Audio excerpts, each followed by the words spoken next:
What's cracking, Naptown? Today, we're in week 17. We're in week 17 of the year. And it's like the end of April, so I'm hitting the preparation pretty hard to get ready for this thing at the end of July. And I'm only really giving myself 4 months this year to drive myself crazy about it. Last year, I just let myself drive myself crazy for, hey, it's good to see you too, buddy. Last year, I let myself go crazy on that thing for like 6 months. That was really too much. No sense doing that. Oh, gratitude. Let's start this off with some gratitude. You know, I'm grateful for this book series called The Guitar Grimoire. Man, this guy Adam Cadman wrote this book series on how guitars and scales and modes and all that stuff works. And we found it in a bookstore when we were like 17 or something, and we bought it and it was awesome. And it was like the first resource we found where it was like every scale on the neck, these are the dots on the neck. You know what I mean? We were like, man, if you got dots like that, you got a Made in the Shade, man. You know all those dots. And looking back on things, you can know all those dots and still suck, trust me. But he's got like this whole series of guitar resources. And it seems like every couple of years, one of those books really grabs me and demonstrates something.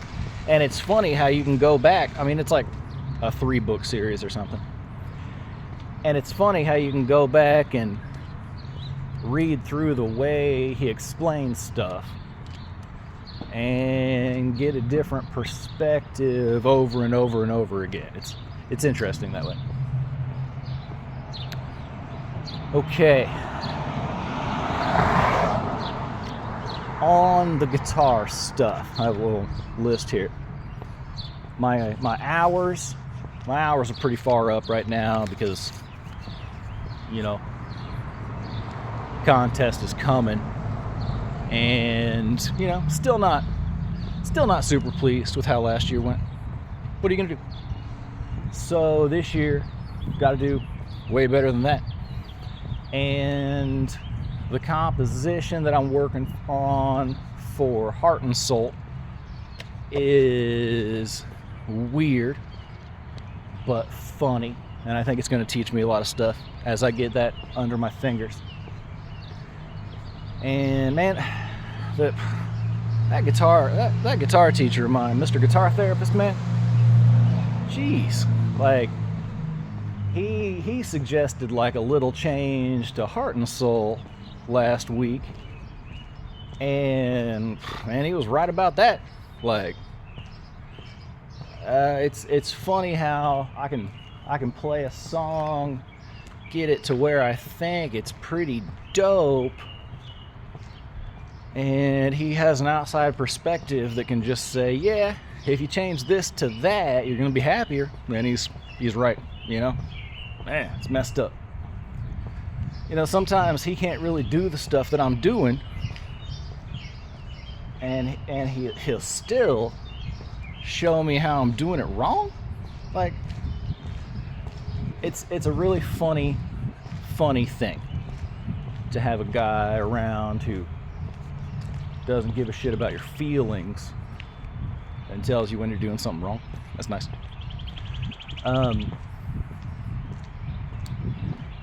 I have been, man, strangely, I've been kind of working on arpeggios. I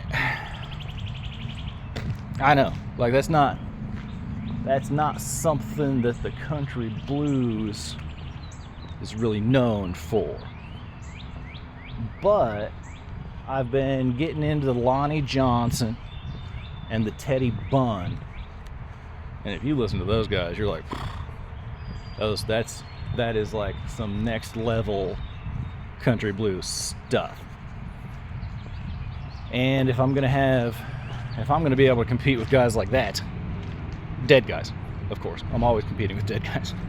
If I'm gonna be able to compete with guys like that, I'm gonna have to really have some forward thinking ideas about how to move up and down the neck. And I've kind of figured out how I'm gonna do that. And what's the best way to say that? The real knowledge you need is where the root is, all up and down the neck. And you already know where the root is. But that doesn't mean you know where the root is from the position that you're in right this second in a song, or right in this section of a chord that's leading to the next chord. And so, blinding you. And so, I've been thinking a lot about keeping the root in mind up and down the neck, just being like aware of it, and finding the right place in the chords to flat the fifth.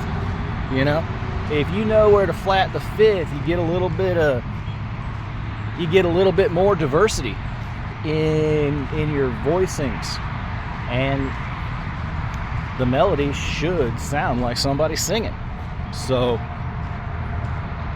playing arpeggios isn't going to emulate that, but having a re-updated mentality for how arpeggios work right now on the smallest four strings is kind of where I'm concentrating. It's really going to inform my guitar playing forever from here on out. All right. What else I got on here? Oh, I'm back into the Cole Porters. Gotta be, you know. And that's kind of got me thinking I need to get an old Indiana playlist together, you know. I used to have some set that I'd play at retirement homes, and I need to think about circling back around and finding that guy and relearning all that stuff. I'm gonna need those Cole Porters, and I was fooling around with some Michael Jackson yesterday. Which one is it? Annie, are you okay? Something like that. And I could, man, it kind of seems like I could really, really play some of those songs from 2021 different now. Hey, cats, there's a car coming, okay? On the songwriting thing, don't play around because there's a car coming, okay? You got to be careful. On the songwriting, I've been doing a lot of writing of words. I've been doing a lot of writing of music. Not at the same time. You know, they're not really, those two things aren't really going together right now. And so I think I need to sit down and make time and schedule time to actually put the music and the words together, because it'll make me feel like I got more done. You know, I don't, like, is that true? I don't know, but it'll make me feel like I got more done if I just like start those initial steps of putting melodies to chords. You know what I mean? All right. Well, I hope you have a really good day.